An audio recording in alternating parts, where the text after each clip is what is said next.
ዕለተ አርብ ሐምሌ 3 ቀን 2018 ዓ.ም አመሻሽ ላይ እንገኛለን። ሰላም ጤና ይስጥልን ክቡራትና ክቡራን የኢትዮስ ሚዲያ ቤተሰቦች እንደምናመሻችሁ። እነሆ ከተለያዩ ታማኝ መረጃ ምንጮች የደረሱንን ሰበር ዜናዎች ይዘን ቀርበናል። በቅድሚያም አርዕስተ ዜና።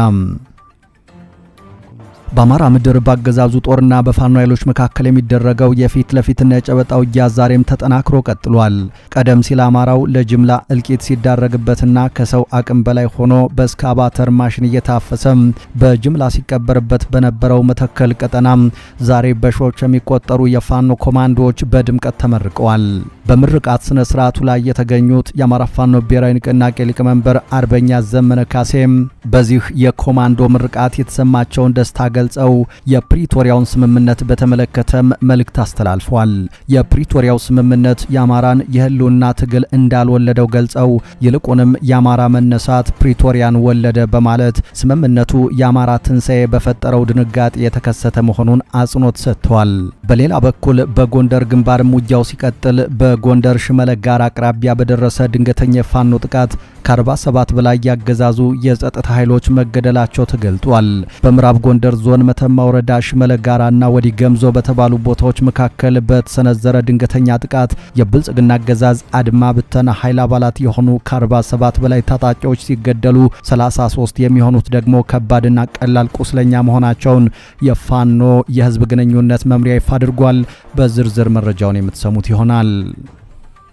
በነ ክርስቲያን ታደለ የክስ መዝገብ ስልክ የተጠለፈበት መዝገብ ለሐምሌ 17 ቀን እንዲቀርብ የከፍተኛው ፍርድ ቤት ቀጠሮ መስጠቱን ጠበቃ ሰለሞን ገዛኸኝ አረጋገጡ።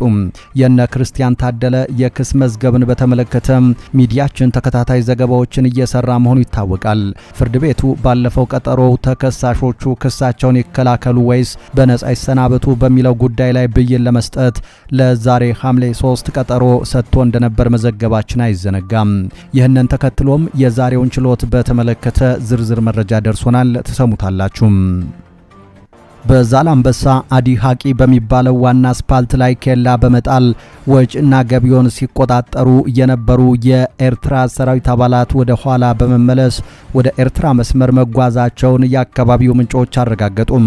እንደ ነዋሪዎቹ ገለጻ ይህ ወታደራዊ የማፈግፈግ እንቅስቃሴ የተጀመረው ከትናንት ሐምሌ 2 ቀን 2018 ዓ.ም ማታ ጀምሮ ነው። ምክንያቱ ምን ይሆን? ከኛ ጋር ከቆያችሁ ተሰሙታላችሁ። የትግራይ ጦርነት ለአይኤምኤፍ እጅ እንድንሰጥ አስገድዶናል፣ በዚህም እጸጸታለሁ ሲሉ ማሞ ምህረቱ ተናገሩ። የኢትዮጵያ ኢኮኖሚ ተመንጭቋል አድጓል እያለ ህዝብ ሲሰክስ የነበረው ማሞ ምህረቱ ራሱ ከስልጣን መመንጨቁን ተከትሎ የሰሜኑ ጦርነት ኢትዮጵያን ለአይኤምኤፍ ቅድመ ሁኔታዎች እንድትገዛ አስገድዷታል፣ በዚህም በጣም እጸጸታለሁ ሲል ተደምጧል። የቀድሞው የኢትዮጵያ ብሔራዊ ባንክ ገዢ ማሞ ምህረቱ ከሰሞኑ በሰጡት ቃለ መጠይቅ ይህንና ሌሎችንም ጉዳዮች አንስተው መረጃ ሰጥተዋል። በዝርዝር ተሰሙታላችሁ። በዓለም አቀፍ መረጃችን እስራኤል ኢራን በቅርቡ ፕሬዝዳንት ዶናልድ ትራምፕን ለመግደል አዲስ እቅድ ማዘጋጀቷን የሚያሳይ የስለላ መረጃ ለአሜሪካ ማጋራቷን ለጉዳዩ ቅርበት ያላቸው ሁለት ምንጮች ለሲኤንኤን አረጋግጠዋል። ይህ መረጃ በሁለቱ ሀገራት መካከል የነበረው የ60 ቀናት የተኩስ አቁም ስምምነት አደጋ ላይ በወደቀበትና ውጥረት በነገሰበት በአሁኑ ወቅት ተጨማሪ ስጋት ፈጥሯል። በዓለም አቀፍ መረጃችን በዝርዝር ተሰሙታላችሁ። ክቡራትና ክቡራን ጥቂት ደቂቃዎችን ከኛ ጋር ከቆያችሁ እነዚህንና ሌሎችንም መረጃዎች ቀጥለን በዝርዝር እናቀርብላችኋለን። ኢትዮስ ሚዲያን ሰብስክራይብ ብታደርጉ በየቀኑ እንዲህ ያሉ አዳዲስ መረጃዎችን በፍጥነት ታገኛላችሁ። አሁን ወደ ዝርዝሩ አለፍን። መልካም ቆይታ።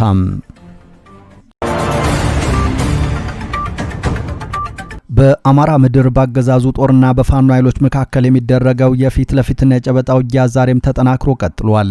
ቀደም ሲል አማራው ለጅምላ እልቂት ሲዳረግበት ከሰው አቅም በላይ ሆኖ በእስካቫተር ማሽን እየታፈሰ በጅምላ ሲቀበርበት በነበረው መተከል ቀጠና ዛሬ ደግሞ በሺዎች የሚቆጠሩ የፋኖ ኮማንዶዎች በድምቀት ተመርቀዋል። በምርቃት ስነ ስርዓቱ ላይ የተገኙት አርበኛ ዘመነ ካሴ ደግሞ በምርቃቱ መደሰታቸውን ገልጸው የፕሪቶሪያ ስምምነትን በተመለከተ ያልተጠበቀ አስተያየት ሰጥቷል። የአማራ ፋኖ ብሔራዊ ንቅናቄ ሊቀመንበር አርበኛ ዘመነ ካሴ በመተከል የፋኖ ኮማንዶ ምርቃት ላይ ባስተላለፉት በዚህ መልእክት የፕሪቶሪያው ስምምነት የአማራን የህልውና ትግል እንዳልወለደው ገልጸው ይልቁንም የአማራ መነሳት ፕሪቶሪያን ወለደ በማለት ስምምነቱ የአማራ ትንሳኤ በፈጠረው ድንጋጤ የተከሰተ መሆኑን አጽንኦት ሰጥተዋል። ሊቀመንበሩ አክለውም ፕሪቶሪያውያን የጋራ ግባቸው የአማራን ትግል ማጥፋት እንደነበር አስታውሰው ፋኖ የትግሉን ስኬት ለማረጋገጥ ከራስ መቻል ባለፈ የጋራ ጥቅም ላይ የተመሰረተ የተመረጠ በጎ ትብብር ከሌሎች ቀጠናዊ ኃይሎች ጋር ለማድረግ ዝግጁ መሆኑን አስታውቀዋል። በሌላ በኩል ቀደም ሲል አማራው ለጅምላ እልቂት ሲዳረግበት ከሰው አቅም በላይ ሆኖም በስካቫተር ማሽን እየታፈሰ በጅምላ ሲቀበርበት በነበረው መተከል ቀጠና ዛሬ በሺዎች የሚቆጠሩ የፋኖ ኮማንዶዎች በድምቀት ተመርቀው የህልውናቸውን ዋስትና በራሳቸው ክንድ ሲያረጋግጡ ማየት ታሪካዊና ስሜት ቀስቃሽ ምዕራፍ ሆኖ ተገኝቷል። የአፋብን ቴዎድሮስ ዕዝ 105ኛ ኮር 66ኛ ክፍለ ጦር መተከል ኮርስ ብሎ በሰየመው በዚህ ታላቅ ወታደራዊ የምርቃት ስነ ስርዓት ከዚህ ቀደም የሞት ቀጠና የነበረው ስፍራ ዛሬ ላገዛዙ የማይበገር የአማራ የጀግንነት ምሽግ ሆኖ መታየቱ የትግሉን ስኬት በጉልህ የሚያሳይ ሆኗል። በሌላ በኩል በጎንደር ቀጠናም ውጊያው ሲቀጥል ሽመለ ጋራ አቅራቢያ በደረሰ ድንገተኛ ጥቃት ከ47 በላይ ያገዛዙ ኃይሎች መገደላቸው ተገልጿል። በምዕራብ ጎንደር ዞን መተማ ወረዳ ሽመለ ጋራና ወዲ ገምዞ በተባሉ ቦታዎች መካከል በተሰነዘረ ድንገተኛ ጥቃት ያገዛዙ አድማ ብተና ኃይል አባላት የሆኑ ከ47 በላይ ታጣቂዎች ሲገደሉ 33 የሚሆኑት ደግሞ ከባድና ቀላል ቁስለኛ መሆናቸውን የፋኖ 305ኛ ኮር የህዝብ ግንኙነት መምሪያ አስታውቋል። የኮሩ የህዝብ ግንኙነት ኃላፊ አርበኛ ባንዲራው ግርማይ እንዳስታወቁት ጥቃቱ የተፈጸመው ሐምሌ 2 ቀን 2018 ከቀኑ 9 ሰዓት ላይ ነው። የጸጥታ ኃይሎቹ ደሞዝ ተቀብለው ከገንዳ ውሃ ከተማ ተነስተው በመመለስ ላይ እያሉ ሽመለ ጋራ በሚባል ቦታ ላይ ፋኖ ከባድ የተባለ ጥቃት ሰንዝሮ እንደበታተናቸውና ገሚሶቹም እንደተደመሰሱ ነው የተነገረው። በወሎ ግንባርም በተመሳሳይ ትንቅንቁ የቀጠለ ሲሆን በላስታና በጋዞ ግንባሮች በተደረገው ውጊያ ፋኖ ያገዛዙን 2 ሙሉ ክፍለ ጦር ሰራዊት በከበባ ውስጥ በማስገባት አሽመድምዶ አንጸባራቂ ድል ማስመዝገቡን ይፋ አድርጓል። በዚህ ስልታዊ ኦፕሬሽን አብዛኛው ያገዛዙ ኃይል በፋኖ አፈሙዝ ከመደምሰሱ ባሻገር ከጦር ሜዳው ለመሸሽ በሚሞክርበት ወቅት 200ና 300 ሜትር ጥልቀት ባላቸው ገደሎች ተፈጥፍጦ ከፍተኛ ኪሳራና እልቂት ተከናንቧል። ፋኖ ወሰደው ተፈጥሮ እንደ ጀን ባደረገ በዚህ ጥቃት ያገዛዙን ወታደራዊ ቁሳቁስ በመማረክ ሰራዊቱን በትኖ የጦር ሜዳውን ሙሉ በሙሉ በመቆጣጠር የበላይነቱን ዳግም ማረጋገጡን ይፋ አድርጓል። በነ ክርስቲያን ታደለ የክስ መዝገብ ስልክ የተጠለፈበት መዝገብ ለሐምሌ 17 ቀን እንዲቀርብ የከፍተኛው ፍርድ ቤት ቀጠሮ መስጠቱን ጠበቃ ሰለሞን ገዛኸኝ አረጋገጡም። የነ ክርስቲያን ታደለ የክስ መዝገብን በተመለከተ ሚዲያችን ተከታታይ ዘገባዎችን እየሰራ መሆኑ ይታወቃል። ፍርድ ቤቱ ባለፈው ቀጠሮው ተከሳሾቹ ክሳቸውን ይከላከሉ ወይም በነጻ ይሰናበቱ በሚለው ጉዳይ ላይ ብይን ለመስጠት ለዛሬ ሐምሌ 3 ቀን ቀጠሮ ሰጥቶ እንደነበር መዘገባችን አይዘነጋም። ሆኖም ፍርድ ቤቱ ዛሬ በዋለው ችሎት ብይኑ መጠናቀቁን ገልጿል። ነገር ግን የተከሳሾቹን ስልክ ጠለፋ በተመለከተ አቃቢ ሕግ ከአራዳ ምድብ ችሎት ፈቃድ አግኝቻለሁ ማለቱን አስታውሷል። በመሆኑም ለፍትህ አሰጣጥ ሲባል የስልክ ጠለፋ ፈቃድ የተሰጠበት መዝገብ መቅረብ አስፈላጊ ሆኖ በመገኘቱ አቃቢ ሕግ በ10 ቀናት ውስጥ እንዲያቀርብ ፍርድ ቤቱ አዟል። በዚህም መሰረት መዝገቡ ቀርቦ ከተመረመረ በኋላ ተከሳሾቹ ይከላከሉ ወይም በነጻ ይሰናበቱ በሚለው ላይ ብይን ለመስጠት ለሐምሌ 17 ቀን ተለዋጭ ቀጠሮ መሰጠቱን ጠበቃ ሰለሞን ገዛኸኝ አስረድቷል። በተጨማሪም የዶክተር ካሳ ተሻገርን ስልክና የሌላ አንድ ተከሳሽ ስልክ ሌላ ሰው እየተጠቀመበት መሆኑን በተመለከተ የፌዴራል ፖሊስም ሆነ ኢትዮ ቴሌኮም ምላሽ ባለመስጠታቸው ምክንያት ድጋሜ ምላሽ ይዘው እንዲቀርቡ ከከፍተኛው ፍርድ ቤት ትዕዛዝ ተሰጥቶ ለዚሁ ለሐምሌ 17 ቀን ቀጠሮ ተሰጥቷል።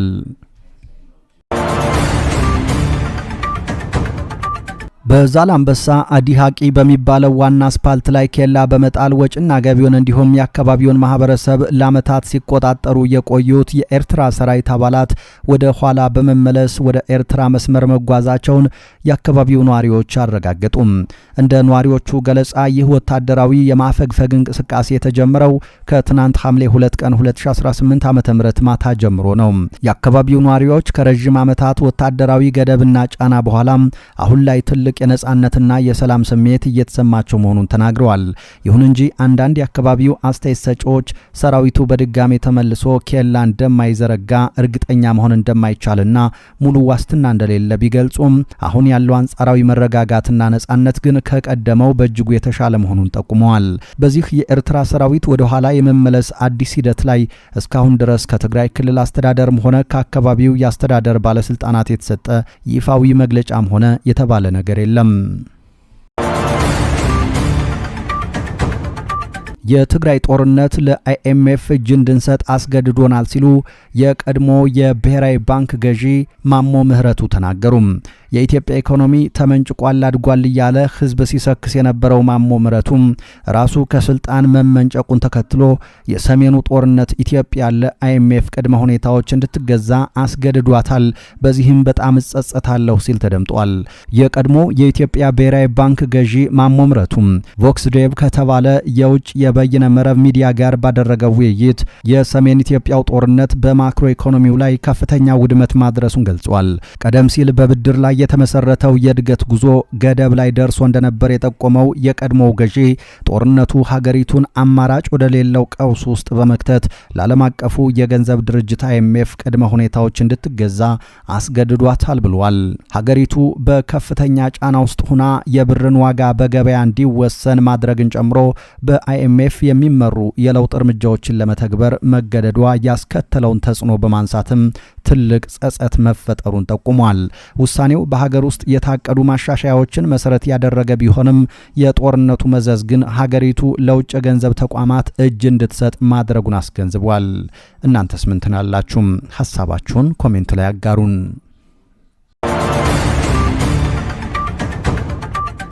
ኢራን በሁለት ወታደራዊ ጦር ሰፈሮች ላይ ጥቃት እንደተፈጸመባት ስትገልጽ አሜሪካና እስራኤል ግን እኛ አልፈጸምንም አሉ።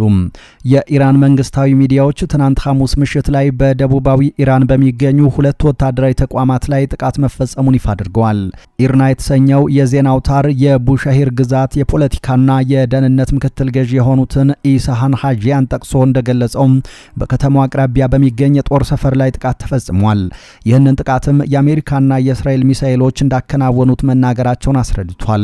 በጥቃቱ የደረሰውን የጉዳት መጠን ግን አልገለጸም። ቡሻሂር ግዛት የኢራን ቁልፍ ወታደራዊ ተቋማት የሚገኙበት ከመሆኑ በላይ በሀገሪቱ ውስጥ ብቸኛ የሆነው በኒውክሌር የሚሰራ ኃይል ማመንጫ ያለበት ነው። በሌላ በኩል የኢራን መንግስታዊ ቴሌቪዥን ደግሞ በደቡባዊ ምስራቅ ኢራን በሚገኘው የባህር ኃይል ጦር ሰፈር ላይ ድብደባ መፈጸሙን አስታውቋል። የአካባቢውን ባለስልጣናት በምንጭነት ጠቅሶም የጦር ሰፈሩ ሁለት ጊዜ በጠላት አውሮፕላኖች መደብደቡን አስረድቷል። ይሁን እንጂ ሲኤንኤን ቴሌቪዥን የአሜሪካ ከፍተኛ ወታደራዊ ባለስልጣናትን ስለ ጉዳዩ አነጋግሮ የአሜሪካ ጦር ትናንት ምሽት የፈጸመው ጥቃት እንደሌለ እንደገለጹለት አስታውቋል። የእስራኤል ባለስልጣናትም ስለ ትናንቱ ጥቃት የሚያውቁት እንደሌለና እጃቸውም እንደሌለበት መናገራቸውን አስረድቷል። ይህ በእንዲህ እንዳለ እስራኤል ኢራን በቅርቡ ፕሬዝዳንት ዶናልድ ትራምፕን ለመግደል አዲስ እቅድ ማዘጋጀቷን የሚያሳይ የስለላ መረጃ ለአሜሪካ ማጋራቷን ለጉዳዩ ቅርበት ያላቸው ሁለት ምንጮች ለሲኤንኤን አረጋግጠዋል። ይህ መረጃ በሁለቱ ሀገራት መካከል የነበረው የ60 ቀናት የተኩስ አቁም ስምምነት አደጋ ላይ በወደቀበት እና ውጥረት በነገሰበት በአሁኑ ወቅት ተጨማሪ ስጋት ፈጥሯል። አሜሪካ በቅርብ ሳምንታት ኢራን ትራምፕን ለመግደል ስላላት እቅድ ተከታታይ መረጃዎችን ስታገኝ ብትቆይም በዚህ ሳምንት ከእስራኤል የተገኘው መረጃ ግን ሙሉ ለሙሉ አዲስና የተለየ ሴራን የሚያመለክት ነው ተብሏል። ይህ የእስራኤል ሪፖርት ፕሬዝዳንት ትራምፕ በኢራን ላይ የሚወስዱትን ወታደራዊ እርምጃ እንዲያጠናክሩ ተጽዕኖ ለማሳደር ታስቦ የቀረበ ሊሆን እንደሚችል አንዳንድ የአሜሪካ ባለስልጣናት ግምታቸውን አስቀምጠዋል። የአሜሪካ መንግስት ከእስራኤል ማስጠንቀቂያ በፊት ይህንን የተለየ ሴራ ሲከታተል እንዳልነበር ምንጮቹ አክለዋል። እንደ አውሮፓውያን አቆጣጠር በ2020 በፕሬዝዳንት ትራምፕ ትዕዛዝ የኢራኑ ከፍተኛ ጀነራል ቃሲም ሱሌማኒ በድሮን ጥቃት መገደላቸውን ተከትሎ ኢራን የበቀል እርምጃ ለመውሰድ ትራምፕን ኢላማ ልታደርግ እንደምትችል አሜሪካ ስታ ስታስጠነቅቅ መቆየቷ ይታወሳል። በጉዳዩ ላይ ከወል ስትሪት ጆርናል ለቀረበለት ጥያቄ ዋይት ሃውስ ምላሽ ከመስጠት ይልቅ ትራምፕ ረቡዕ ዕለት የሰጡትን መግለጫ ጠቅሷል። የአሜሪካን መሪ እኔን ማጥፋት ይፈልጋሉ። በሁሉም የኢላማ ዝርዝራቸው ውስጥ እንዳለሁ አይቻለሁ። እስካሁን በመጠኑም ቢሆን እድለኛ ነበርኩ፣ ግን ይሄ ብዙ ላይ ዘልቅ ይችላል። እነዚህ ክፉና በሽተኛ ሰዎች ናቸው። ይህንን ካንሰር ከስሩ መንቀል አለብን። ታውቃላችሁ፣ ካንሰርን ገና በማለዳው ቆርጦ ማውጣት ያስፈልጋል። አሁን እየተሰማኝ ያለውም ይኸው ነው ሲሉ ትራምፕ ለጋዜጠኞች ተናግረዋል። በሌላ በኩል ባለፈው ሳምንት መጨረሻ በጦርነቱ መጀመሪያ ላይ የተገደሉት የኢራን ጠቅላይ መሪ አያቶላህ አሊ ሐሜኒ የቀብር ስነ ስርዓት ላይ በርካታ ኢራናውያን የትራምፕን ሞት ሲመኙና ሲያሰሙ ተደምጠዋል።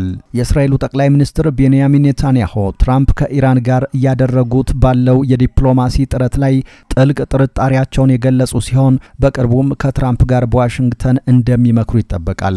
ምንም እንኳን ትራምፕ ከኢራን ጋር የነበረው የመግባቢያ ሰነድ አብቅቷል ቢሉም በሁለቱ ወገኖች መካከል ጥቃቶች ዳግም ቢያንሰራሩም ከትዕይንቱ ጀርባ የዲፕሎማሲ ጥረቶች አሁንም እንደቀጠሉ አንድ የአሜሪካ ባለስልጣን ሐሙስ ዕለት አስታውቀዋል።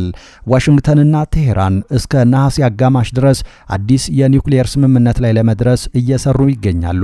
ሐሙስ ምሽት ሊወሰዱ የታሰቡ ወታደራዊ እርምጃዎች ለዲፕሎማሲው ሲባል ቢታገዱም በዩኤስኤስ አብርሃም ሊንከን የጦር መርከብ ላይ ያሉ አብራሪዎች አስፈላጊ ሆኖ ከተገኘ ጥቃት ለመሰንዘር የሚያስችላቸውን ልምምድ በማድረግ ላይና የመከላከያ በረራዎችን በማካሄድ ላይ ይገኛሉ። የመርከቧ አዛዥ ዳን ኪለር በሺዎች ለሚቆጠሩ የመርከቧ ባልደረቦች ሁኔታዎች እየተካረሩ መምጣታቸውን አሳውቀዋል። ክቡራትና ክቡራን አድማጭ ተመልካቾቻችን ከኢትዮስ ሚዲያ ዝግጅት ክፍል ለዚህ ሰዓት ያዝናቸው አዳዲስ መረጃዎች እነዚህ ነበሩ። ከቆይታ በኋላ በሌሎች መረጃዎች ድጋሚ እንመለሳለን። እስከዛው በያላችሁበት ሰላም ጊዜ ተመኘን።